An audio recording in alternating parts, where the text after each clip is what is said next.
is Darren Wong here? Yes? Would you like to read your question for the panel? So basically my question is the equality we seek equality of opportunity, or it is the equality of outcome? Hi, I'm Steve Higgins. I work at the School of Education in Durham. My work looks at pupil premium and disadvantage, and I've been largely responsible for leading the team that works on the Education Endowment Foundation's Teaching and Learning Toolkit. So I'm fairly passionate about the topic that we're talking about today. And that's kind of where I'd like to start, in that when I started teaching before the national curriculum came in as all about a curriculum that everyone was entitled to receive. So it was an equality of opportunity. Everyone would experience the same curriculum. When pupil premium came in, there was a significant shift towards disadvantage not being an excuse for poorer outcomes. And that largely went unnoticed in that kind of shift of focus from the national curriculum through to pupil premium, and the change on thinking about, hang on, is this fair? Is it fair just to have the same curriculum, or in order to have fairness, do you need to think about making sure that you can really achieve the same outcome? And that's at the heart of your question, is it reasonable to expect people to get the same outcome when they have the same opportunity? And if it's not, then you're not starting in a fair race. And I'm thinking of the cartoon that many of you have probably seen of the different forms of assessment, with an elephant, a parrot and a monkey, and the assessment outcome is climbing the tree. Well, clearly that isn't, they all have the same equality of opportunity to climb the tree, but not the same skills and capabilities to do that. So I think we have to consider those two things together in understanding that question. Because also equality of outcome, that's also just not straightforward, as I'm sure your question was intended to provoke. How much do you does a devise an education system so that everyone ends up with the same outcome? Well, that would be an odd kind of function of an education system, wouldn't it? That everyone ends up with a first-class degree from Oxford. I mean, it would just be peculiar. So we need to think about the two things together, I think, in terms of what's realistic and reasonable in terms of what we want the education system to achieve. Thank you. Anyone? Would you want to talk about Prospective University? Or? Yeah, I guess I would just add that the contextualized admissions movement is precisely about that. It's about recognising that equality of opportunity isn't actually a real thing when we live in a society that's highly socially and economically stratified. There isn't genuine equality of opportunity. We need to have some compensatory mechanisms, some extra investment, so that those who are most disadvantaged can actually achieve their full potential. And that's precisely what reducing entry requirements and supporting learners at university is intended to do. Can I just come back on that quickly? And of course the challenge then is, if you have limited places, there were those who would have got into university under the old system who don't, and their entry grade is then trumped by contextualised admissions. And we need to think very carefully about the opportunity that then is offered to those at that cut point. Does that make sense? Yeah. And that I think gives a different sort of equity issue around contextualised admissions. Which is what's happening in Scotland, but not so much in England, I think. Yeah. I think there's an interesting thing there about whether the number of places at university is fixed or not. So in the Scottish context, it is fixed. So it absolutely would mean that contextualised admissions in Scotland would displace, if you like, advantaged background students with higher grades. Personally, I don't see that as unfair, but others do, and I appreciate there's some need to persuade some quarters that actually isn't unfair.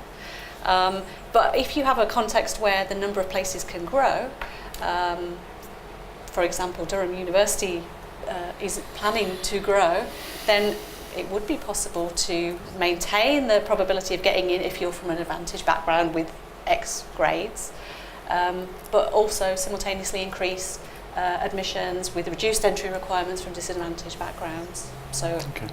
I think we're going to come back to Durham University as a case in more detail later from one of the questions. Oh yeah. I mean, my thought would be the two issues that Darren raised were both principles of justice, and there are more than those two. They're not the only two you would have. So things like fair treatment would be independent of both of those, and there are many others that we've written about. And there's no tension between them. Everyone agrees that each one is fair in its own right, and what you discover if you, I've done worldwide, in Japan and so on, research on this, that actually there's widespread agreement on which of the conditions under which each principle would apply. So you think of something like that, if you just limit to these two, I would say, surely you'd want with, say, primary school, that we would put all our efforts into ensuring that every child leaves with a sufficient, basic level of literacy and numeracy, if only so they can access the secondary curriculum, which is much wider. And that would be, if you like, a threshold or a quality of outcome measure. Everybody has a right to receive a particular level of education. But as Steve and Vikki have said, that's not necessarily what you'd pursue for every level of education. I'd quite like to see a national requirement that we put as much resources as we need until each student attains a particular level, and then when that's happened, ratchet it up and keep doing it.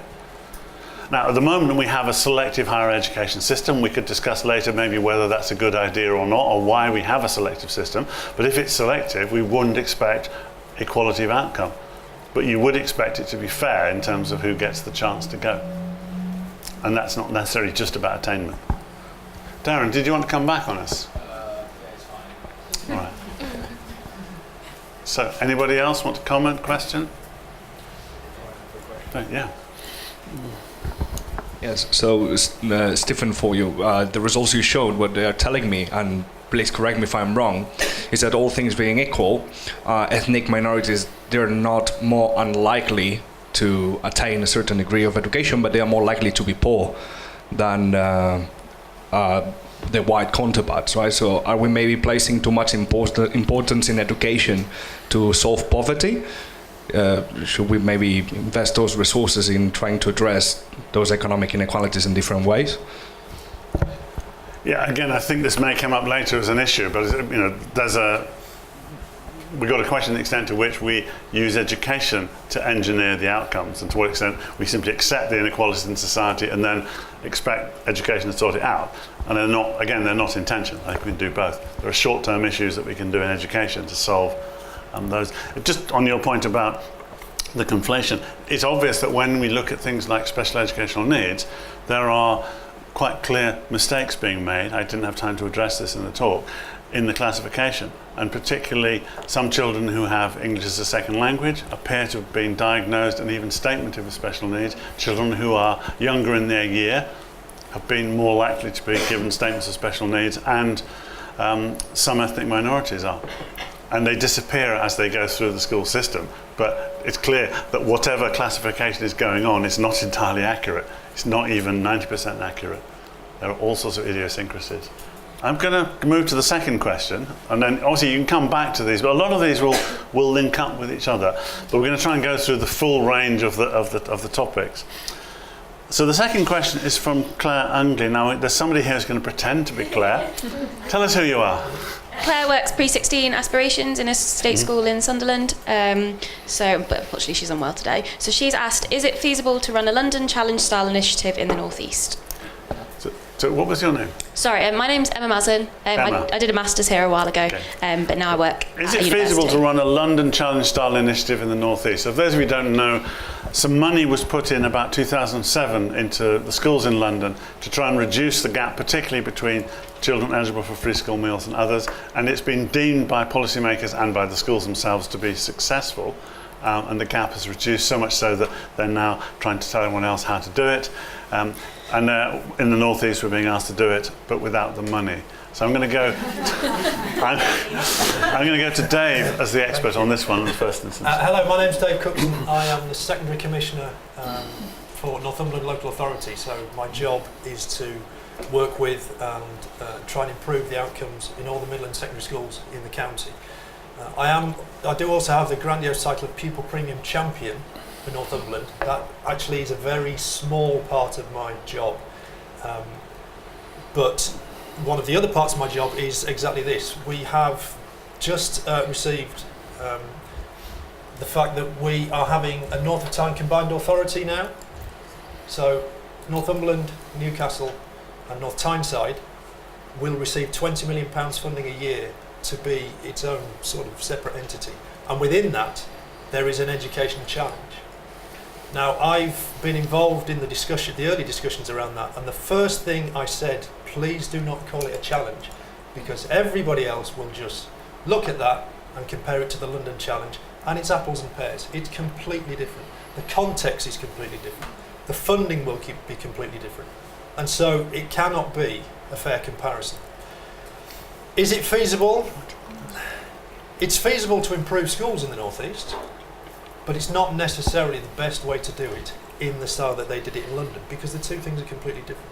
The geography is different. The makeup of the students is very different, and I think, and this is a personal opinion, that the makeup of the students in London was one of the reasons why it did have a pretty positive impact. And of course the massive amount of funding.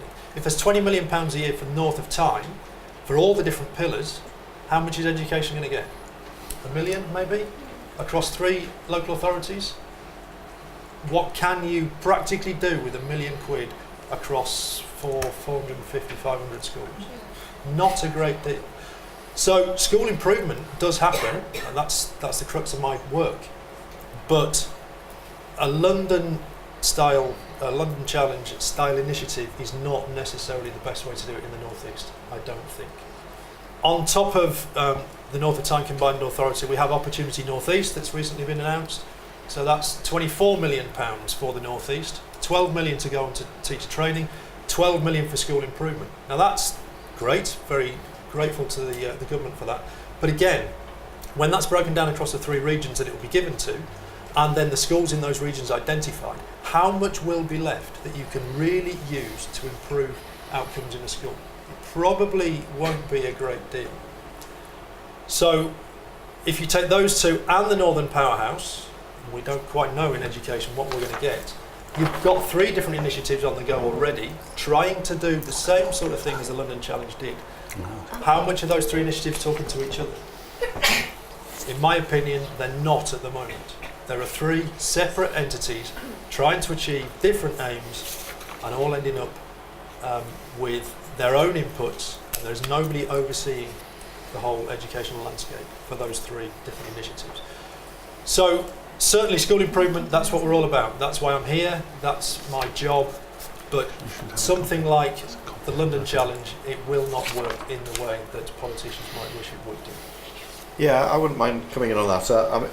I kind of feel echoes of the 1990s and all of the regeneration initiatives that we had that were designed to tackle challenge and disadvantage in different areas, and that simply throwing money at the problem we know isn't going to be a solution.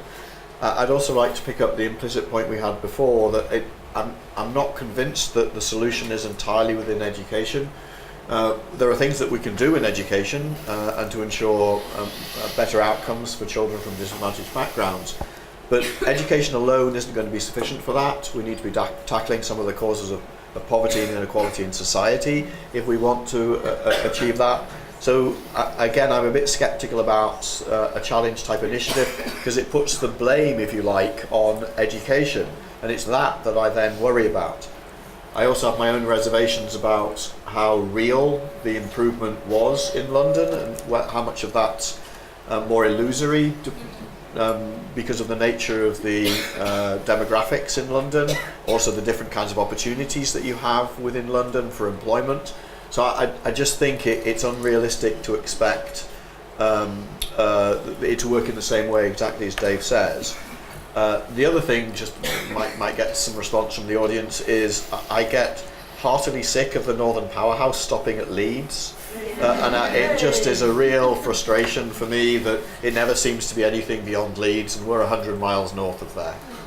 Does anyone want to react to what they've heard there? Anyone think who might be involved in it? Yes.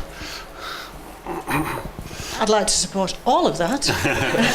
Good. But this issue about schools being blamed, don't you think there's so much in the media and on the telly about schools in the North East just not doing very well all the time? I just think, we talk down a lot, and it's very difficult for schools to make this big change when housing's a problem, jobs are a problem, and these are so much bigger than just the teacher in the classroom trying to get some good exam results. So I just wanted to support that, because schools are, you know, that we're doing our best, and I'm a great advocate for a half class full of education everywhere, particularly in the northeast. But I just think there's so many bigger structural issues. Just wanted to agree with you, that was all. And that's where I think Stephen's research is so important, because actually when you look at school performance, when you take disadvantage into account, schools in the northeast actually aren't really doing a lot worse. No. Stephen, do you want to kind of come back on that? In a sense, I did that in the presentation. Yeah, it's there. So those stories, I think, are simply wrong. We know that in raw score terms at primary level, the northeast is doing about what you expect for the national average, and that it's at secondary that the concern arises. But I think we can explain why that is, and and hopefully, if you pursue the references and papers, if you want to be able to convince others, you'll be able to find that evidence. I mean, I do wonder, going back to your point, whether we interested in education, educators and researchers, we want education to be seen as important. We want to take the money that's on offer to do the research or to do it, and therefore we take on a burden for society too eagerly that we shouldn't be adopting, and then we fail inevitably because there's only a limited amount of things that we can do, and then we get blamed. So maybe we need to be slightly less eager to take on the mantle of a solve-all approach. Can I just mention, in terms of the London Challenge, I agree with what Steve was saying, that there's a paper from Bristol that looks at the ethnic minority composition in London and the arrival of immigrants there, which when you factor that in, they reckon they can explain the London Challenge. It was clear that London was already ahead of many of the areas when the London Challenge started. That is, if you were going to pick the place that was most deserving, it wasn't London at that point. And secondly, it took place at the time of just the 2007 recession. And the analysis that was done by Manchester Met and others, showing apparently that it worked brilliantly well, took no account of economic factors. And it affects two groups of people particularly, obviously. One is free school meal kids, but the other group they didn't consider in areas like Islington is, in a recession, slightly fewer parents send their kids to private schools. So those children will be going into the maintained sector from 2007 onwards, and you would expect on average that they would have higher attainment in school. So your pupil premium might change because of that. And when poorer children, when children who hadn't previously been free school meal eligible drop into free school meal categories, when there's a recession, there's more poverty around, suddenly they become taken into account in the pupil premium attainment gap. But unless you take those kind of factors into account, you're not going to have an accurate picture. And when I've reanalyzed the London data, I don't find any evidence of success at all.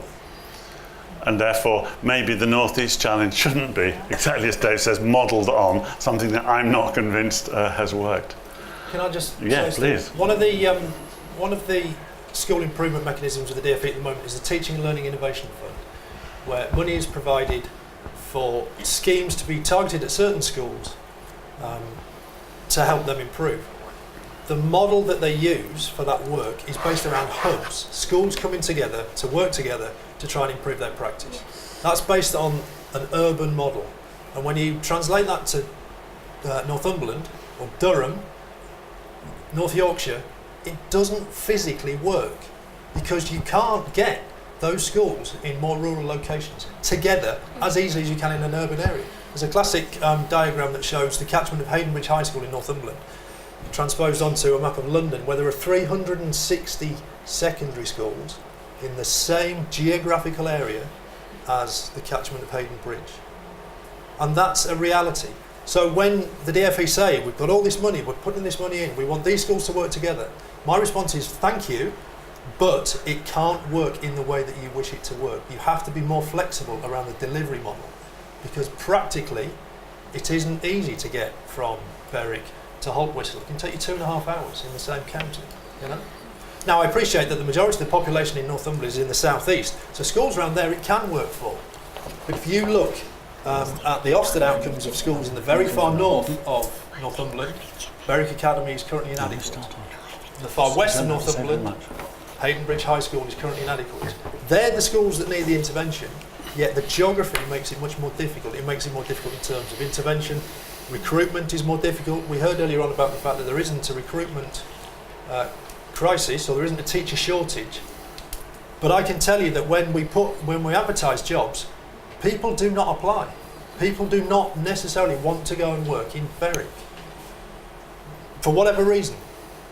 And so the geography does help. Geography should not be an excuse, and we do have certain providers working for the Teaching, Learning and Innovation Fund that say we will not go further than Ashington. And I play merry hell with them because that's just not fair. Berwick's too far. No, it isn't. It's still England. It's still the county. You need to go and work there. So even in smaller situations like that, where they're trying to put the money in, the fact that a lot of things from the DFE seem to be urban-centric, southeast-centric, doesn't translate very easily. And if they were only to listen a little bit more to the people in the know, the people who work in the northeast and know the geography that little bit better, we might be able to make more of an impact. Thank you very much. I'm going to move on to a slightly different topic now. And we had a question from Kirsty, who I think is in the audience but doesn't want to read it out, so I shall read it out for her. So is there enough evidence that contextualized admissions are fair? And what I'm going to do is allow Nadia to introduce herself and maybe give a simple answer to that, and then I'll go to the others, and then maybe Nadia can come back again on this. I have done this project with Vikki and Stephen, working on HESA data set combined with National Pupil Database, and we did a little bit of a systematic review looking into where these contextual admissions have been implemented and what outcomes in those universities have they led to fairer outcomes or not. Short answer to this question would be that there isn't enough evidence that contextual admissions can lead to fairer outcomes, because there aren't many robust evaluations done on this specific topic or on this specific issue. However, this doesn't mean that it's not happening. As Vikki has already said, that contextual admissions takes place everywhere, whether in selective university, non-selective university, based on the data they have access to.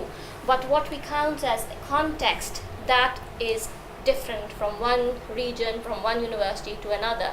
For example, some universities might take region as their context of giving admissions, while the other might look into parental education as their context. So there is no clear comparison between these two indicators. Not only that's one of the reasons we can't say whether taking up students based on these specific indicators of disadvantage are really fairly giving these chance, or are they really disadvantaged because their parents they are the first in the family, the first generation in the family going to university, or they are living in a region which is given with low HE participation or with a poorer area. So it doesn't mean that specific individual belongs to that characteristic. So there is this problem with contextualized admission. The completeness of information is also challenging, such as parental education is only available in HESA data set. It's not available in National Pupil Database. So that is also a problem. Which university will use that specific information? And it's self-reported. It's not coming from specific organization or from official data. So that's if we pick on this information for giving admissions to students, it might lead to unfair outcomes, because we are not really clear what we want, what we define disadvantage as. So what would you say, Vikki? Well, can I change the question slightly when I put it to Vikki? Because it actually could be something that anybody else on the panel or anyone in the audience might address, and it's this. The question is, is there evidence that it's fair?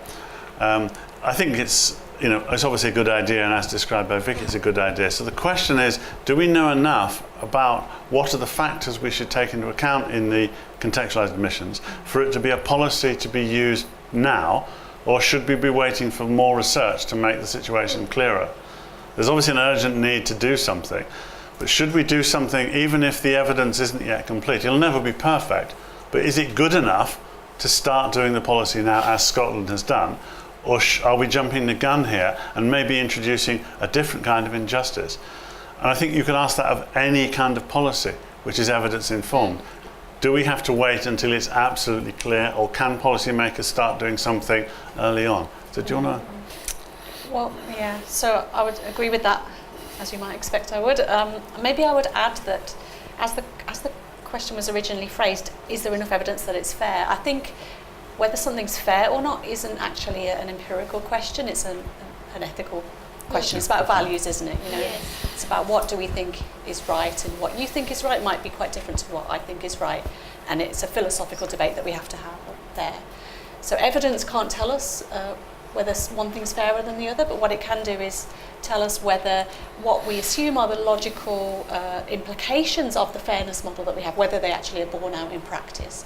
So what we can use data to ask, and evidence to ask, is if we reduce entry requirements of disadvantaged students, are we setting them up to fail, or are they going to be okay? Yeah. We have enough evidence, I think, certainly to reduce entry requirements a little bit, yeah, and not be too worried that there's going to be widespread dropout.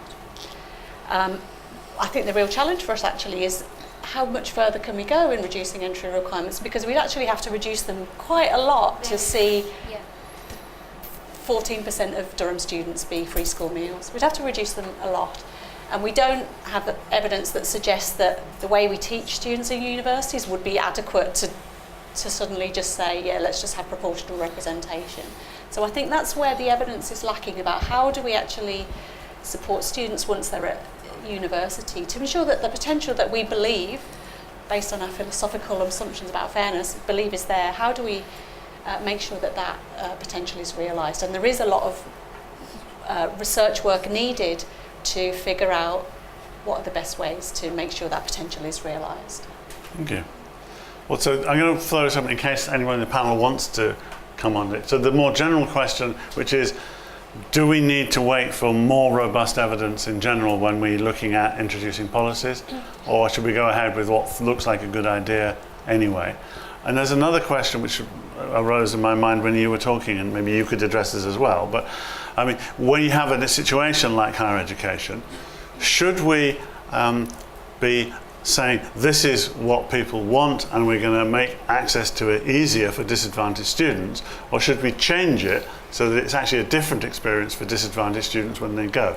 That is, are we happy with the product as it is and it's just about access, or are we going to offer them a different thing? And is that fair?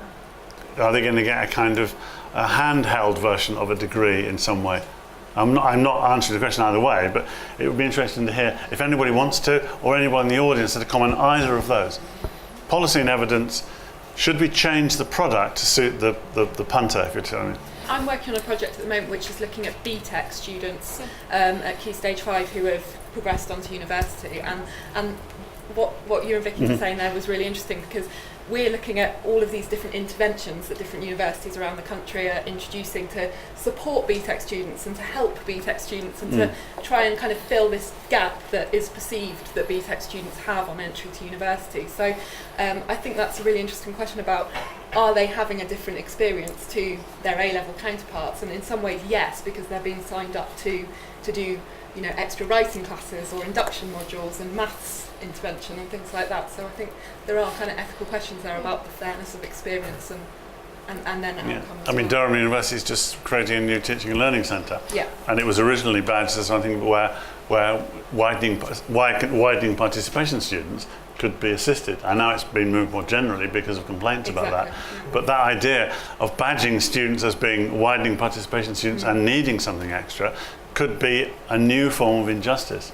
And there might be students who are not widening participation students who would appreciate or could use the same kind of support. So I'm not arguing against supporting students, I'm arguing against badging students in their time at university and saying you need something different or extra just because you did a BTEC or you came from Sunderland or whatever. But isn't that exactly the same as badging pupils in schools, pupil premium?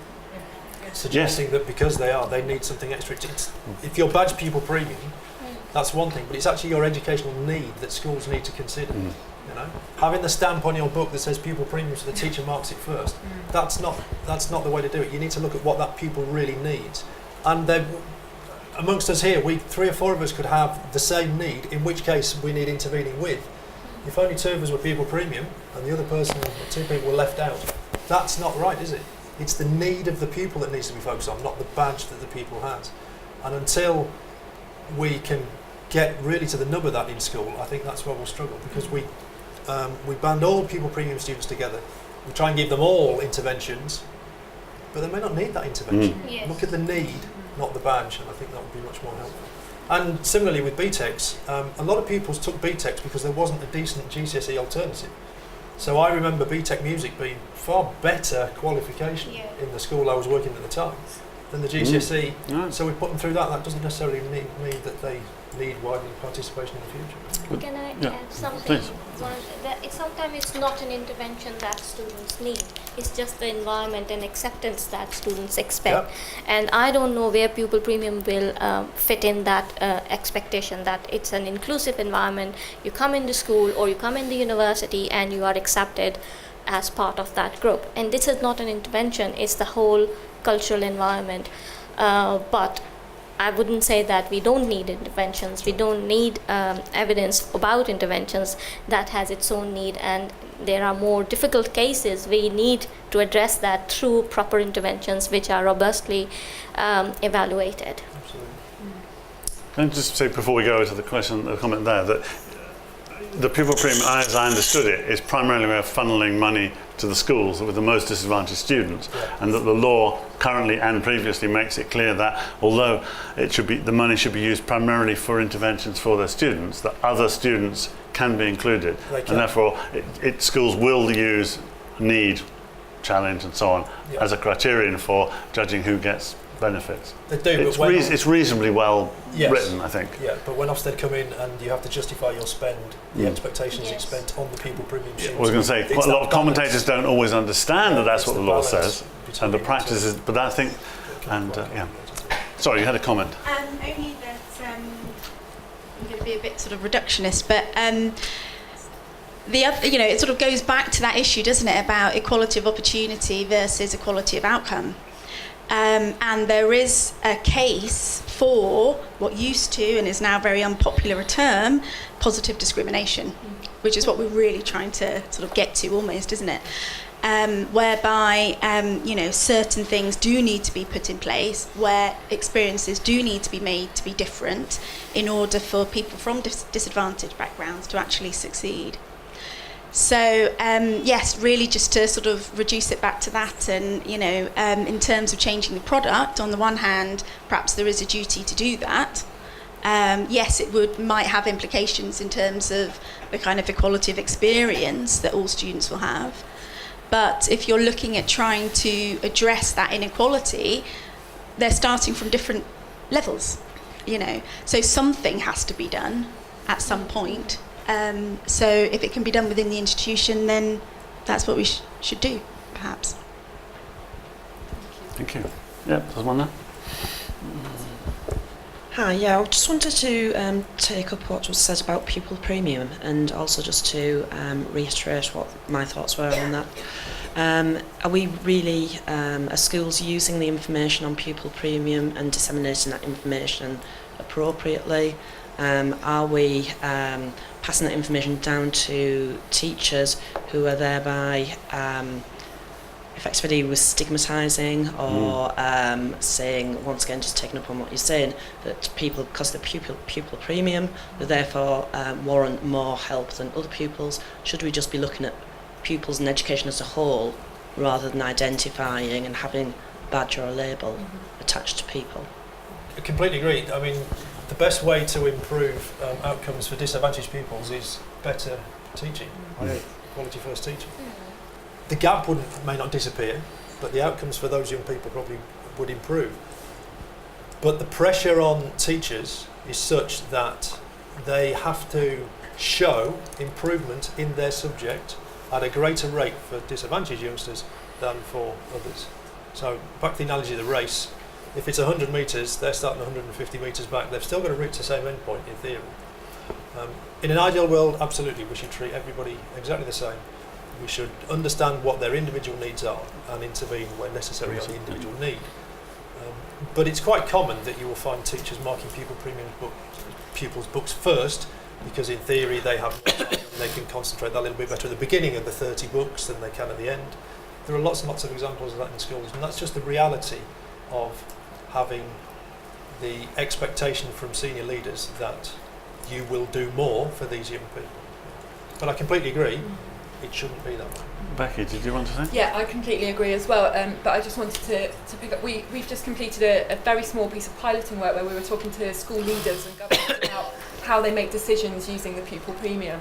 One of the key things that came out was some of the challenges that they face in terms of interpreting and using the evidence that's out there, which links with a lot of work that Steve does with the toolkit, but also the way that that the pupil premium children were being conceived was often very much linked to the local community and conceptions of what disadvantage was. There was a lot of talk about the families in the area and the wider poverty, rather than kind of focusing on the academic needs of those children. So the kind of focus was shifted quite far away from the actual teaching and learning needs that could be dealt with within the school. The theory, if you like, of allocating more money where there's likely to be greater need is the right one, I think. Mm-hmm. So the conception of pupil premium, in terms of the way it thinks about how schools might need differential funding according to need, is a good one. The problem is that is then extrapolated down to the pupil level, and it assumes that the pupils in that school actually have that need, and that's where that logic falls down. So what you need is the money to be allocated at school level on the probability basis of disadvantage, but then you've got to divorce how that's spent according to actual need in that school. And that's what we haven't got. So that's the way the system has a disconnect at the moment. So how we do that? Ofsted's probably too crude a driver, so the way it forces schools to report on the gap means that pupils are put under the lens for that rather than need again. So I think we need to think very carefully about how we devise a system where you allocate according to need, but then you have a follow through to make sure that children are successful. The other kind of comment I've got about what you said is there was I think a fantastic piece of work done by Schools North East on poverty proofing the school day, and they unearthed horrendous practices that schools were involved in. Yeah. Like making pupil premium children with free school meals queue up or have a voucher so that everyone knew who they were at lunchtime, giving them pupil premium pencil cases and resources so they were ready. Awful labelling came out of that process. So again, we need to think through really carefully what the consequences are of any policy like this in terms of what happens on the ground. But I think the key issue is how you allocate to school, but keep the focus on need in terms of achievement. And I haven't got a good solution to that. The poverty proofing the school day work has been very, very useful. There aren't many schools that did that actually. There was always the case of the pupil premium students going on the trip would get their packed lunch in the brown bag at the front of the bus. But there isn't as much of that now as there was. I was at a conference, which I think Tom was in the audience, and he put me in touch with a group of schools who were actually wanted to evaluate the impact of identifying the pupil premium children. So actually taking them aside and making them feel special and telling them there's this extra money and giving them a menu of options. The idea was about the flexibility. It wasn't just the school decides, it's look, we could offer you this, and people were choosing things like extra swimming lessons or whatever. And it was quite an imaginative idea. It did have this problem that they could have been badged, but it wasn't done in a negative way. It was done in a, look, here you are, you're a bit special, we're going to give you this chance to do these things. I'm not saying it was a good idea, and we haven't actually progressed with the evaluation, but I thought I'd mention that. In the work that Beng Huat, Nadia and I have done for the EEF, and which should feed into the toolkit, some evaluations, I suppose there's two broad kinds of approach. There's the ones which are individual interventions, which are targeted. We did a lot of work at the transition from primary to secondary, where children are not reaching the expected level in literacy and numeracy. So you're identifying exactly the children who are not expected to reach the right level and offering a short, sharp, shock type intervention, like reading recovery or something like that, in order to try and improve the situation. And that could be at least subsidised by the pupil premium, where there's overlap and there'd be a few free riders. And then there's another group where you're doing whole school or whole class type interventions, but what you're looking for is not just improvement in attainment, but improvement in attainment coinciding with particularly good progress for the disadvantaged and the lowest attaining groups. So we did one on philosophy for children. I mean, it was controversial, but some of the evidence suggests that as well as raising attainment overall, it was particularly effective for the groups that we'd be most concerned about.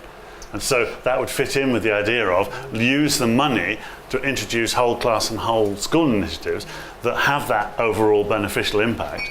But in addition, keep a little pot for those targeted interventions where you just know that person is falling behind, right, let's sort it out. I think that could work. Can I say Yeah, please. a lot is problematic in identifying the needs for students. So because the accountability is on attainment, how much gain that pupil-proven child has made on attainment, so there is this assumption that the intervention should be focused on learning outcomes. However, the child doesn't need that specific intervention, he needs something else. So that problem in identifying the need of a child also needs to be addressed, I think. Well, I think cultural capital of young people is key, because having that ability to put things into context means that they can access a lot more in the curriculum. You get to Key Stage 2 in particular, some of the questions on those SATS papers can involve things that some young people have never come across before. If they've never climbed a mountain. We do have children in Blythe who've never been to the beach. It's a fact. If there's a question about the beach and they don't have that ability to link the question to something in their own experience, then that makes it much more difficult. So investing in cultural capital is a great way of spending pupil premium, but it's quite difficult to say what impact that has had.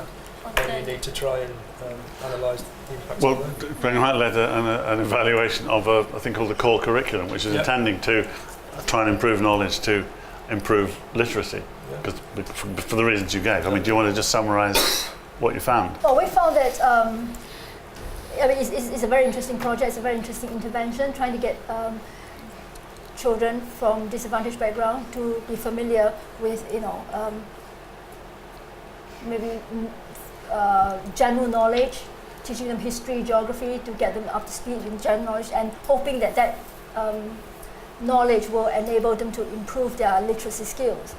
But we found that in the school, the teachers themselves had difficulty teaching those knowledge, and that was the obstacle we found. I mean, not always. No, not always. Yeah, but sometimes. So that's one of the issues we discover.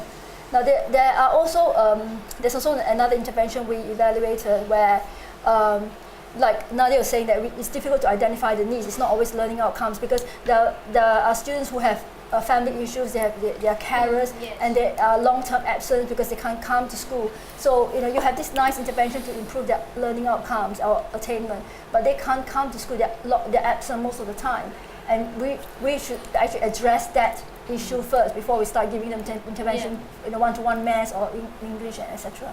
I think it's also fair to say that it was probably too short an intervention. That the kind of thing you're talking about would take years, because yes, you could do a lesson or a module about the beach, but then it could the questions about mountains or about opera or about whatever it is. So in order to get a general cultural knowledge would require more than 1 year of intervention and training of teachers. Yes, I think this kind of intervention, they have to start very young and build up that knowledge over time. But in this case, it was like one semester, teach them this knowledge and expect them to develop over time. Okay. I'm going to move on to the one quick final comment on where we started contextualized admissions. It's not often you find yourself sitting watching the news, watching Stormzy talk to people from Cambridge University and thinking, oh, I wish he'd read Vikki and team's research. Is that what you thought? I did, yes. Genuinely. Do you know him? You could always tip it. Unfortunately not. Okay.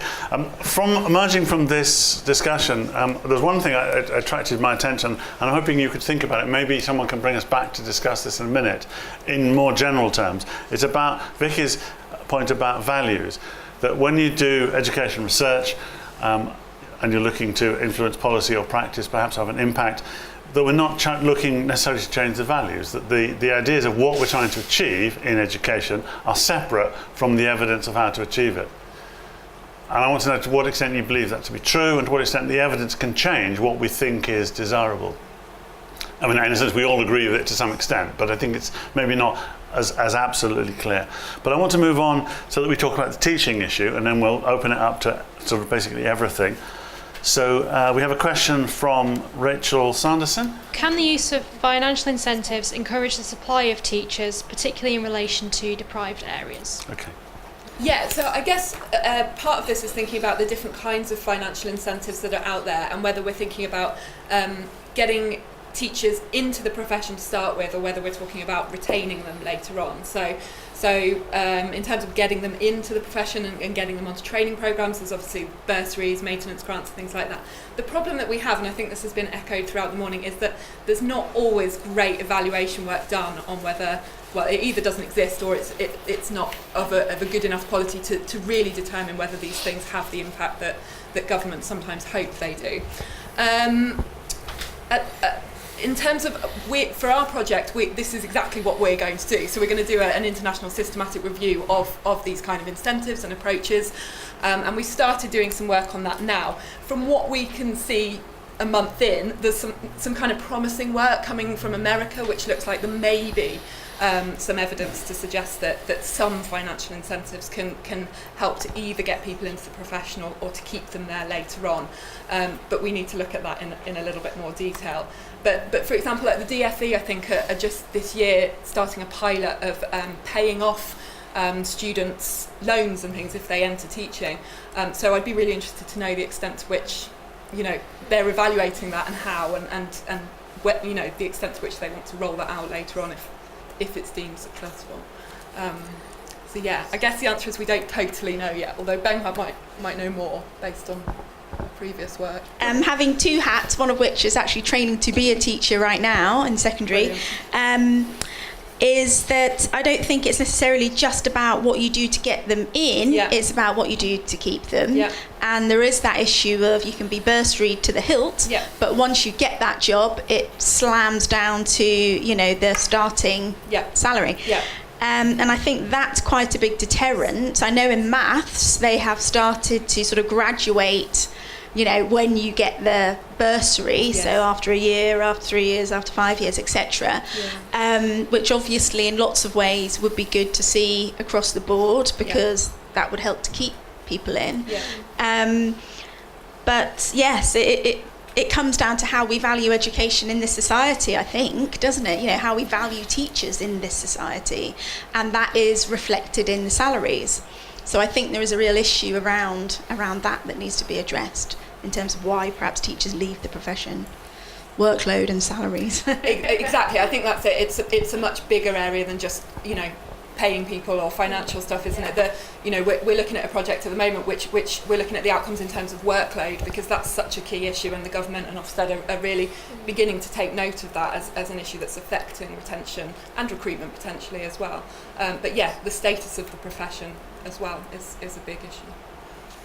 I think the issue with financial incentives is quite difficult to conduct an experiment, because you can't give some teachers more pay and some teachers less pay. But some experiments, I think the Bill Gates' big project has done something similar, and they found that it has been effective in retaining quality teachers. So the less effective teachers tend to be weeded out as a result. But we have to look at that evidence quite carefully before we say whether it's trustworthy enough for us to implement that kind of incentives. And then also financial incentives depends on what kind of incentives and how you implement it. Like for example, the bursary and scholarship incentives that the government gave for shortage subjects. The story I heard is that quite a number of people took up the bursaries and they are not bonded or committed to teach after taking the bursary, so they get a free ride and then they leave teaching. And then the National College of Teaching and Leadership, they don't have a record of who actually received the leadership and who went in teaching, so they don't know whether it was effective or not in getting people into teaching after they have received the bursary. So we have no record of that, so we can't evaluate whether it has been effective.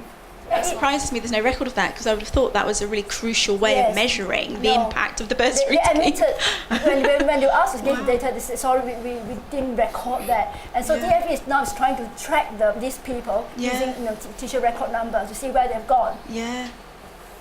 Wow, that's incredible. That's phenomenal. There is a general issue with sort of participation type research, that it's always the views of the participants that are sought, and you get this bias in higher education and so on. Like, you know, you ask students, do you want some more money? And the answer is always yes. But for most non-students, it's actually not money that is the main hurdle. It is either cultural or attainment. And similarly with the teaching thing, most of the research on teaching is asked of teachers and potential teachers and trainee teachers, but not the people who aren't going to become teachers. And what you need to know is, does financial incentive affect people who wouldn't otherwise have been a teacher to becoming a teacher? And we wrote a book, shockingly, over 10 years ago now, what seems to suggest that from the evidence from non-teachers, which we looked at unusually, that they had different kinds of motivations. So I'm caricaturing it for the sake of brevity, but the teachers often had more intrinsic motivation, that they had a desire to use their academic knowledge or to give back to society and so on. Or at least that's what they reported. And the people who were going to go into the city and were not interested in teaching at all were more of the, traditionally bred heads. They were people. So you could argue maybe there's some evidence that the financial incentives would affect them, but I suspect not, because the amount of money you could make outside teaching is so much greater that simply the kind of things that Becky was talking about won't make a difference. I think there are people who would like to be teachers, and we need to make it easier for them to become teachers and to be deployed in the Northeast or wherever. But I think there's a lot of people that will never become teachers, and then maybe we don't necessarily want them. I don't know, in the profession. That is one of the things that we're doing.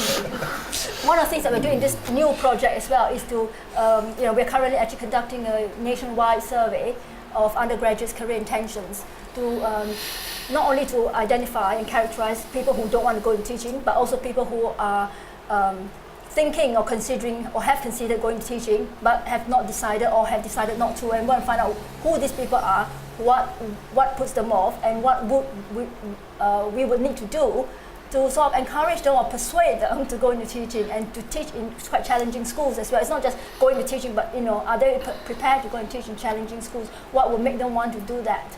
Now, coming back to the other question that you raised about teacher retention, there has been lots and lots of research done on teacher retention. But the problem with teacher retention is that once teachers leave the service, you can't find them. And then a lot of research on teacher retention asks teachers who are still in the school, have you considered leaving? Yes.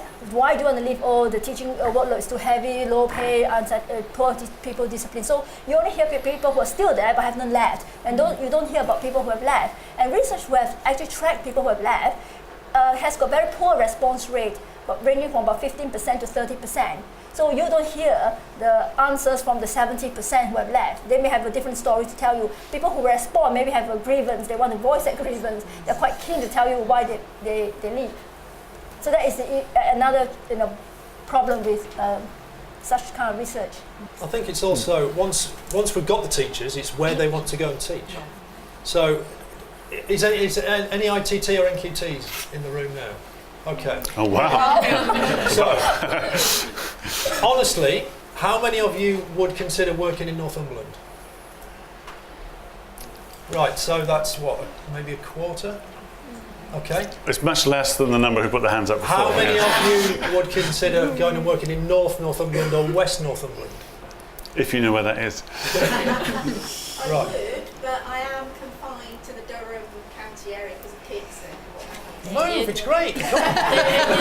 Beaches, housing's cheaper, there's no... I love Northumberland. I love the Northumberland. Oh, that's brilliant. Yeah.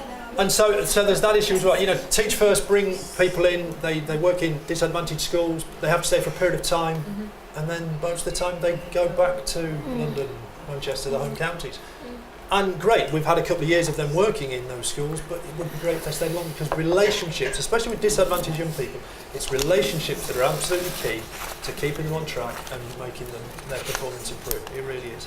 And this is the issue, is the geography of some areas of the country, Cumbria, North Yorkshire and Durham, Northumberland we've mentioned already, getting the teachers to those areas is much more difficult. So we are looking at schemes where we provide you with train fares and housing to get you to come and work at Berwick Academy. You can live in Newcastle through the week, you can be up there in an hour, we'll put you in a caravan probably for 4 days. You can get your marking done, you can go home on a Friday, your weekends on your own, and we've got to think like that to try, once you're in the profession, to get you to the places where we really need you to come and work. So if anybody would like to come to Northumberland, please see me afterwards. I can sell the county to you. With a caravan. That is a further issue, is putting it in the right place. I think that's a really good way of looking at it. What kinds of financial incentives would you need to build into the system to solve the teacher supply problem? We couldn't possibly afford that. Yes, you can pay teachers in Berwick, and it would have to be all teachers from a point of view equity. Absolutely, an extra 15,000 a year, and that might solve your problems. I'm not sure that's the sort of solution that we'd be prepared to accept. The other thing I think with performance pay is be careful what you wish for. One of the schemes that I think has some empirical evidence to support, which comes out of research in Chicago, was loss aversion. And they found it was effective to give teachers the money up front and then take it away at the end of the year when the students didn't perform successfully. So I think we need to be really careful about how we think about financial incentives and some of the perverse results that can come from that. I agree entirely with Stephen. I just don't think most teachers are motivated sufficiently by money on its own for it to make a difference. How much would you need to be paid if you're a teacher in London to move up to the northeast and work in Hartlepool or Blythe? I just think that's a really silly question. It's not about that, and that's not a good solution. But then, isn't there something about the narrative of the northeast that needs to change? You know, I mean, I've been talking about this in relation to trying to attract more black and ethnic minority people into higher education, and I'm working with the university trying to help them to do that. And one of the issues is the narrative of the northeast that there is out there, and the belief that it is this bleak, you know, place, it's poor, it's, you know, the narrative is so negative that the positives of the northeast are very rarely talked about. There are real negatives, there are real issues that do need to be addressed, and I'm not, you know, belittling or undermining those in any way by saying we also need to sell it. You know, we also need to talk about what's good about it, and I think that's one of the only ways really to sort of start to try and address some of those issues. It's more of a comment really than a question, and I just thought of another comment in relation to what was just said over there. It's about culture, I think, and you can pay teachers as much money as you like and incentivise them to go into the profession, but actually you've got to think about the culture of what the education culture is like, and the welfare of those people. Like the age-old, like, you know, money doesn't buy you happiness, and if it's a profession where it's kind of unsustainable, then I don't think that the impact that in financial incentives could be very limited by that, and also about the culture of the northeast. Again, culture in universities. I'm working with some students at the minute in Durham in my role here, and actually there does seem, and even students are saying this to me, that there is this perception of the northeast as you know, poor and everyone is disadvantaged, and I think that does exist. And for all saying about contextualized admissions, should we do it now? Do we have enough evidence? But I think cultural change, like in relation to things like that, takes a long time. I think we need to start as soon as possible. I'm an NQT, and I've worked in a deprived school that got turned into special measures after I left. I agree with what you said. Causally, was it? Not because I've left, kind of. I agree with Steve Higgins. I don't think financial incentives is the important thing. It's the support. So in that school, a lot of the teachers felt they didn't have the support or the resources that they needed to help the kids progress. And I feel personally that we can get as many teachers in the profession, but what we're doing to train them to keep them in. So are we retraining them when they're feeling the brink of leaving the profession? Are we helping them in terms of continual professional development to keep them in the profession rather than just recruiting a lot? What we're doing to actually retrain, and also as an experience with certain mentors. What are mentors getting in terms of training their trainees? Apparently a lot of speak teachers that we've experienced and like talked to, their mentors are the biggest things that made them leave the profession. And that experience, that experience with the profession, that professional mentor made that like really difficult for them to actually continue. So what we're doing to help support the mentors, to select the good mentors for the students so that they have a positive experience of training and keep that going forward. Anyway, thank you. I run the NQT programme for Northumberland. We have around about 100 a year, and I'll be perfectly honest, we provide 1 hour of training for the mentors in a year. Yeah. And that's to check they've got 1 hour for the whole year. To check they've got the handbook, and to ensure that they understand what their responsibilities are, what they have to do at the end of each term. But in terms of training them to mentor, we don't offer anything at all. Yeah, at the school that we were showing, it was like they could attend if they wanted to attend. Yeah, that's absolutely right. There's no compulsion to attend, so we maybe get a third who do. Yeah, mentors are also very busy people in Oh, schools, of course, yeah. and they have so many other things to do. Yeah. Being our mentor is, I'm also an NQT, being our mentor is just one more thing they have to do. Which, so fair enough in a way, they don't always have the time or the disposition to do so, but yeah. And one of the But the gap is there. One of the schemes through Opportunity North East is that Northumberland in particular is going to trial the 2-year early career framework for NQTs. So we will be the first to do the new model. We will test it, and everybody else will learn from the outcome. Now that could make things much better because it provides more support over a longer period of time. However, there is no expected reduction in contact time for NQTs. There'll still be 90% of a main scale teacher's timetable, and there is no provision in there for extra time for the mentors to access more training or to spend more time with the NQT. So you're giving the same amount of time to do the same amount of work, stretching it, more work, and giving them 2 years to do it. There's no, that will cost schools more, because you will have to give that mentor more time. You will have your NQT on probably a 95% timetable in year 2, not the 100%. So there'll be a financial hit for schools, and I'm not sure whether the outcome will be any better. We'll find out, because I've got to go through it. I've got to lead the process in the county.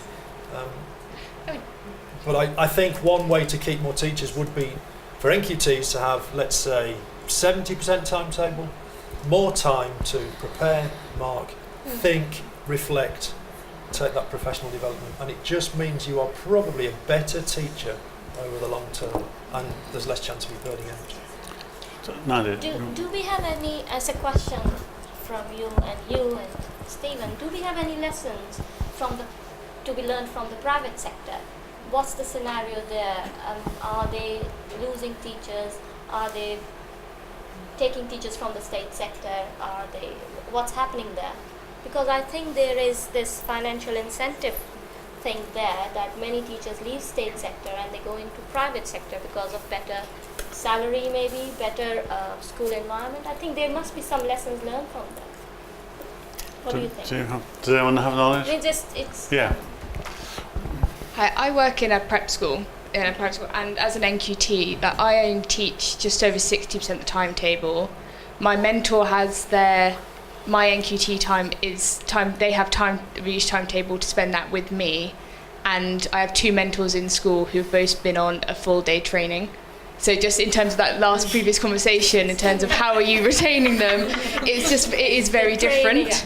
And I can't say that everyone could do the same, but just in order to answer that question, it's interesting. Thank you. It's very different. I think that's really it's these in-school conditions that, as you know, the financial incentives are one thing, but actually the environment in school and the status of the job within school and how it's perceived and how leadership and workload and behaviour is supported and supporting you, then that's obviously a key difference. There may be not in private schools. There won't be any such measures, maybe. We'll make this the last one on this topic. Sorry, I actually work in a prep school as well, and just to echo what the other girl said, there is a lot more support. So I have 2 mentors in school. I have a pastoral one, and then I have an NQT mentor that manages kind of the academic side of things, and I found that that's been really helpful, and compared to the state schools, I think it is the support that helps. Out of interest, I did ask James Tooley if he'd like to come today, but he was in America. He's arriving in Newcastle, I think, as we're talking. It would have been an interesting member of the panel, I think, and give a slightly different perspective about some of these. He probably could have answered some of your questions. It would have been amusing anyway, at least, I would have thought. I'm going to abuse my privilege to move it on because I think there's one last of the pre-registered questions I'd like to address. Just before that, though, I was involved in a debate or discussion on Twitter last week. I always had too much time on my hands or whatever. I was just a little bit disgruntled by someone who, a London sort of teacher spokesperson, who was saying how much we need to increase the London allowance by to make teaching attractive in London. And I'm very much against removing a national scale for teachers. I think paying people more money to live in the area they already want to live in, or most people want to live in, seems to be a perverse idea. You could almost argue that if Berwick has a shortage of teachers, that there should be more money to go to Berwick. It's a principle. It's not because it would make a fundamental difference. I just think a national pay scale is such that it does provide, if you like, a kind of incentive informally for people to work and live in areas which are less popular. And why should we pay them more to live in the most popular areas? And if we didn't pay a London allowance, or we may keep it as a small amount, maybe the housing in London would go down and so on, because the services might be slightly worse. Because at the moment they are. This is per person. When you look at proportion for the population, they're getting this $6 billion of extra funding. It's just wrong. They're spending huge amounts on infrastructure, whereas there are areas which are begging out for it. And I just got a bit annoyed on Twitter, so I argued. It wasn't because I think it'll make a big difference. I just think it's wrong. Wrong. We can come back to these, and we're not going to disappear quickly, but I think it's only fair that we had another question I said that we would get to, and it takes us to another issue which I guess will also open out, but it's quite a local one. So this is from Jose Luis. You're going to tell us your question? Pep, what? So you gave it back quite short. Do you just want me to read it, or just to give a bit of context? Or? No, I won't just read the question. Perfect. You can explain it later. So, is the planned expansion of Durham University a way forward to increase access to higher education for school livers in the North East? And for me, the emphasis there is on the North East. So, is the planned expansion of Durham University a way forward to increase access to higher education for school leavers in the North East? You can come back and tell us stuff as well and comment, but let's start it off. Let's go to Vikki in the first instance. Stephen, I want to hear what you have to say first, because you seemed a bit grumpy about the North East bit. So, do you want to? No, I'm not grumpy about it. I'm saying, I suppose the question is, I can imagine Durham taking action by increasing. The easiest way to widen participation is to increase the numbers. I think that the historical evidence is there. That's what's been going on. So I can imagine that by increasing access to higher education, Durham will actually take a greater number of people with reported indicators of potential disadvantage, like free school meals or whatever it's going to be, whatever the shortage numbers are.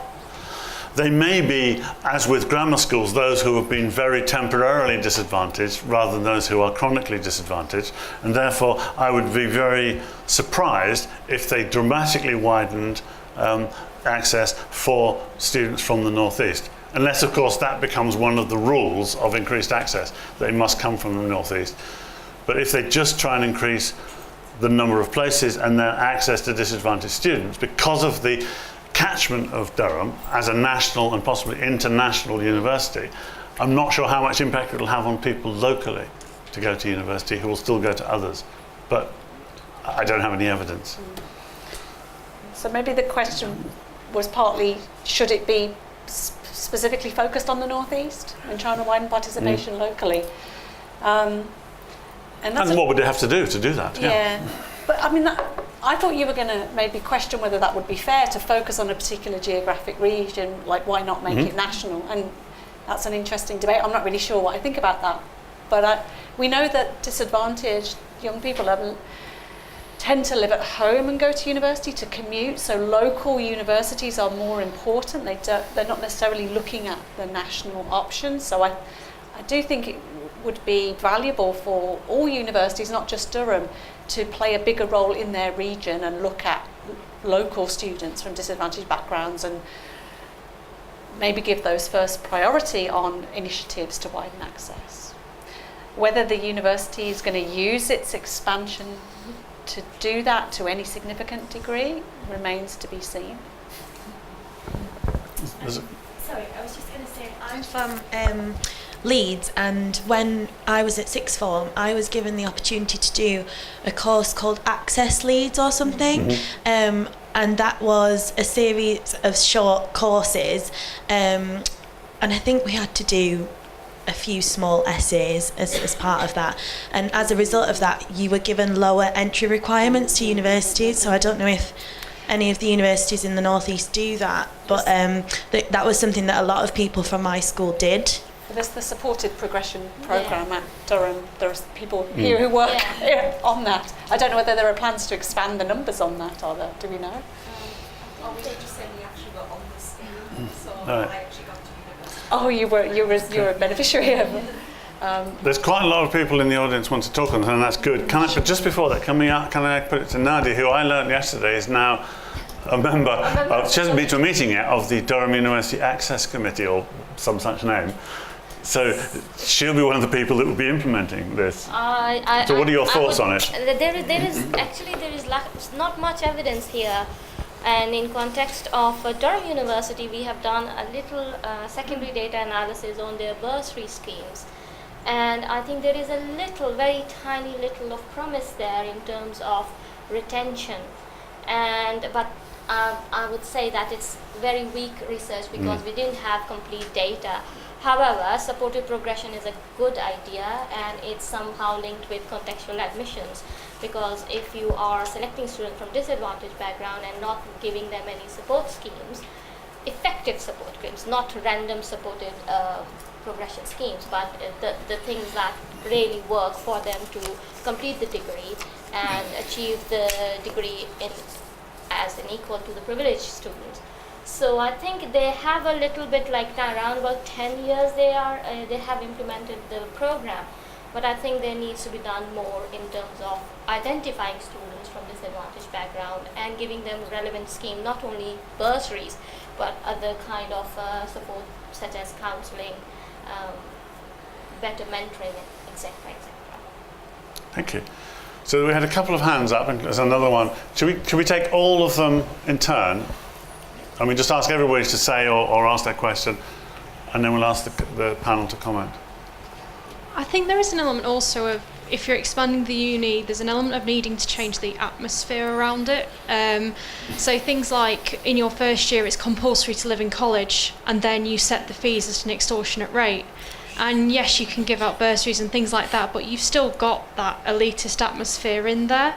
Like, I'm not from a particularly disadvantaged background, but when I was coming to university 3 or 4 years ago, I was still terrified that I wouldn't be able to afford a lot of things and that I would feel excluded from that. So whilst you can expand the university and say, yes, you're going to make space for, people from the area who are disadvantaged, it doesn't mean that you make the atmosphere welcoming to them and that you make them feel part of the university, and it needs a much bigger change just than adding spaces and labelling them for disadvantaged. I agree with your point about that, and a lot of the local students have access to the supported progression programme, which I think it's great. It lowers your grade entry, but they're getting rid of the financial side of the supported progression. So it used to pay for your fees, for your accommodation fees, but they're getting rid of that bit of it, which I think will have a big impact, because yes, you might be able to get into the university, but you might not actually be able to go to the university. So I think that's going to make a big difference. I wasn't aware of that. No. I just checked the data because I wanted to include the question, and it's been reduced for £1,000. Sorry. So the Durham grant scheme has been reduced £1,000. It used to be £3,000 5 years ago. This year is going to be £2,000. It's been progressively reduced. Okay. And there was a comment at the front. Oh, sorry, two more. Because they're increasing the numbers. Thank you very much. I kind of straddle lots of worlds. I work for the university and a charitable trust, and I work directly in schools. And I'd like to sort of comment on what Stephen said there about, I absolutely am passionate about the fact we are here in Durham. We have to be working with our community, and we have to be that cultural capital as well and be contributing to that. So yes, absolutely, please let us continue to do that and develop that further. And there was one at the front, yeah. I just wanted to support Vikki's point about the university always having an impact on its local community. There's a huge irony here for me because Durham was impacting on a local community when it had its Stockton campus. And that Stockton campus had a massive impact on Stockton-on-Tees, because I was a head teacher in Stockton-on-Tees, and it was actually encouraging local people from a very deprived part of Cleveland to come into Durham University, which, you know, looked very middle class, elitist, and that was breaking that down. I also know how important Middlesbrough is, you know, Teesside University to Middlesbrough. So to now talk about the expansion of Durham University in Durham, with all the controversy there is with the local residents, of which I'm one, who think that Durham City is now becoming just a large elitist campus for posh students and the local residents never get a say, when they had a chance to really do what you're talking about in a deprived region, which, let's face it, is only a bus ride away. If you were in London, you would easily travel that distance. And for me, I don't know enough about it, but I think there was a lack of will on the part of the university. They wanted to expand in Teesside, and no, they've shut that down and they're expanding in Durham, and I think a huge mistake has been made, and I'm just following up what you said there because I think they've got it all wrong. Oh no, this is not an issue we have research evidence on. No, I know, but it's yeah. racking up a research point. So I think just quickly a follow-up comment on the back on one there, and then we're going to... I was just saying I did my undergraduate teacher training at the Stockton campus as part of Durham, and I completely agree with what you're saying. I think there's a massive problem in that now there's too many people going for places at local schools for placements. I personally loved living in that local area and I would have wanted to stay. Lots of my friends would not be able to have gone to university, especially not Durham, had they had to travel. And I also want to say that personally, our college, our department and students did not want to move. We were consulted and we said we didn't want to move many times, but the change still happened. But as a department and the colleges that were in Stockton, we didn't want to move. Thank you. And here, was it here? Yeah.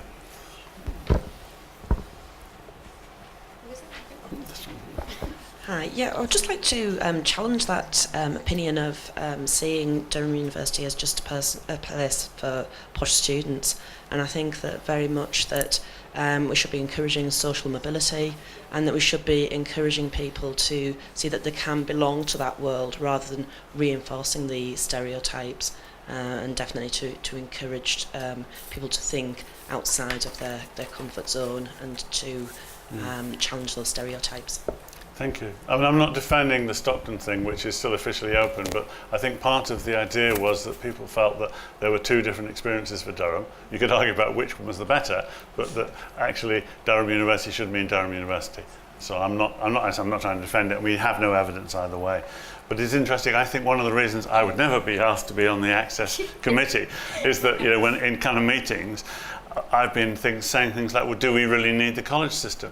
Because it seems to be a lot of perverse things happen because of the colleges. Not that I'm against them per se, but for example, let's just take one absurd example, is that because you have to have the catering in the college, a lot of them are catered, people who have particular dietary requirements or who don't want to go to formal dinners are not allowed to go into certain colleges. So instead of having colleges which allow both formal and informal dining situations, all the people who want to have their own catering, self-catering, have to be in a different college. Now immediately you are socially and ethnically and religiously segregating people. I mean, that's not the intention, but there's a lot of these perverse things that happen simply because of the college system. And although I can see that it's popular with many students, maybe Durham needs to think a bit more radically about what to do.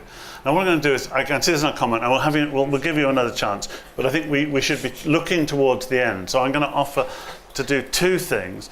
In a minute, I'm going to ask all the panelists if they want to say, just very briefly, 30 seconds to a minute, is there a key takeaway message that they'd like to state or that they take away or they want you to take away from today? Just to kind of encapsulate, could be on any topic whatsoever. Just before that, I'll ask if anybody wants to respond specifically to the higher education question with Durham and the comments we've had. I think we've had a good discussion and you've kind of discussed it with each other. And the other thing I'm going to do, simply because it's not fair for the people who had sent in other questions, I'm going to read out a couple of the questions, or maybe half a dozen questions, not to answer now, but for you to take away and perhaps think about on the bus home. And maybe you can email us or ask for more information. So there's a range of exciting issues I think we could have discussed, but I think we've had a good full discussion on the topics we have had, and we'll draw it to an end. So first of all then, is there anybody who wants to respond to the comments that we've had on expanding Durham? Or do you think we've done that one? I'd like to counter argue some of the things I've heard. All right. So I guess as a Spaniard, I'm in a really good position to challenge British traditions that I find very detrimental to social mobility. And one of them is a concept of a boarding university.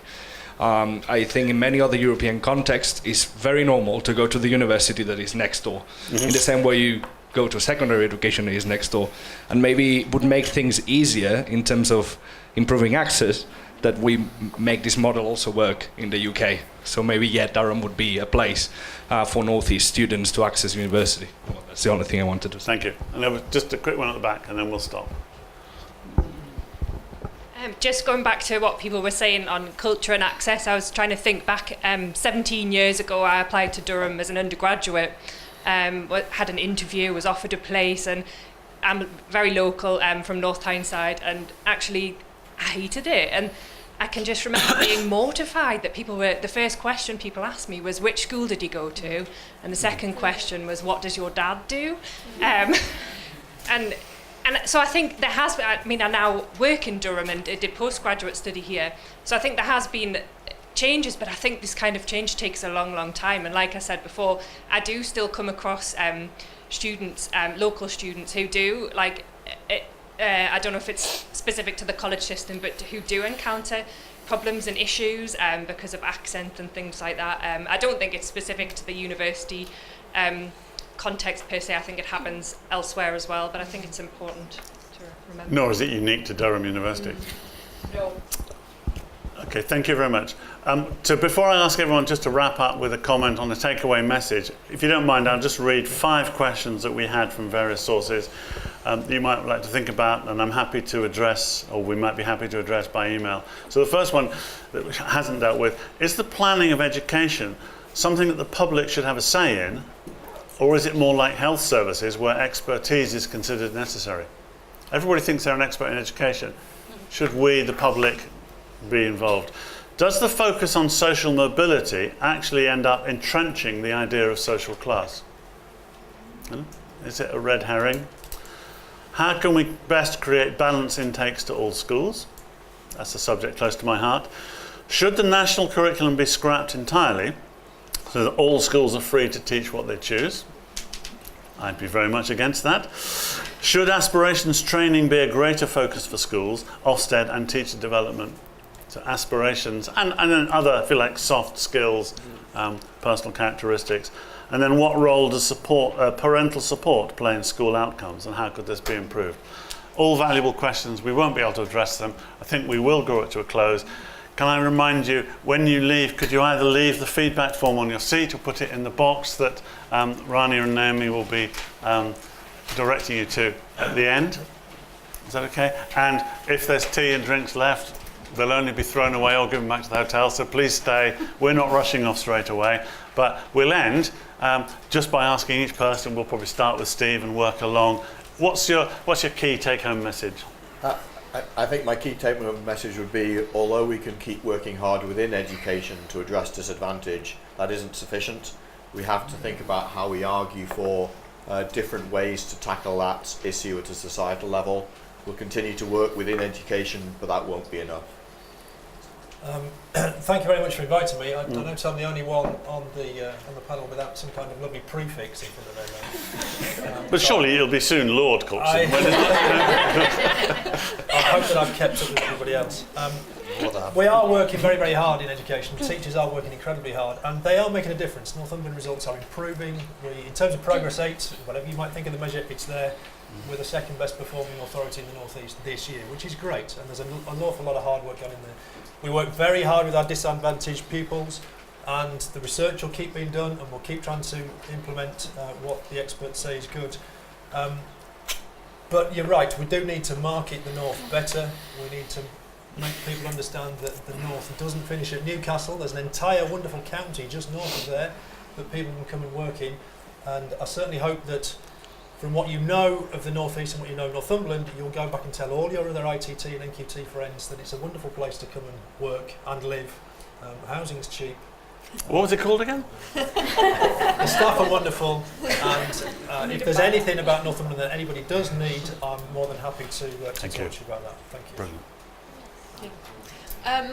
Mine is more of a research focused one, I guess. So we've just started the teacher shortage and supply project, and we're really interested in this regional issue and also really passionate about talking to people who are experiencing the teacher supply issues on the ground. So teachers, trainee teachers, leaders within schools. So after you've gone home today, and if you think that you would like to talk to us about any of this, and we'd love to hear it off you. So do just get in touch, because we'd be really keen to speak to people working in the area and experiencing some of these issues. My message is that disadvantage is just one word, and it has layers of meanings underneath it, and we need more evidence to understand what it means, and we need more understanding of the local issues that define the term disadvantage. I think evidence is what we need, good quality evidence, and that can challenge and that can address the problems that disadvantaged children in North East are facing. Thank you. Guys? Well, I think the biggest challenge that the region in the north is experiencing I think it has been echoed throughout the day. There are economic, social, and geographical disadvantage, and I think if we want to see development, improvement, both in terms of education and economic development, we need to develop the area. Like you say, someone say, market the place a bit better. But I think transportation is very important, because that's where you get you generate jobs, you generate employment, you get people to come in, and that's how you generate the whole economy. I think that is very, very important, and we should not let the HS2 stop at Leeds. Okay. Just on this question of fairness, I think our measure should always be outcomes, equality of outcomes. I don't think we can pretend we have equality of opportunity when we have such an unequal society, so we always have to measure how well we're doing against things like, are outcomes evenly distributed across people from different social backgrounds, different social groups. If they're not, then that is telling us that unfairness prevails. Thank you. Well, my message is actually going to be a different one. I'm going to have a message of thanks. So it's a thanks to Naomi here, who organised a lot of things that went on in the day.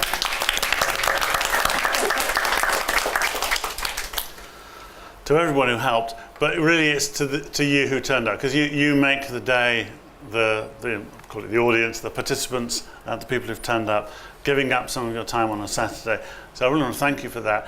We, as primarily researchers, but also practitioners, you're the ones that either do or will pay for the research through your taxes, and you're the ones that will be using the research evidence that we generate, that we hope you'll be using.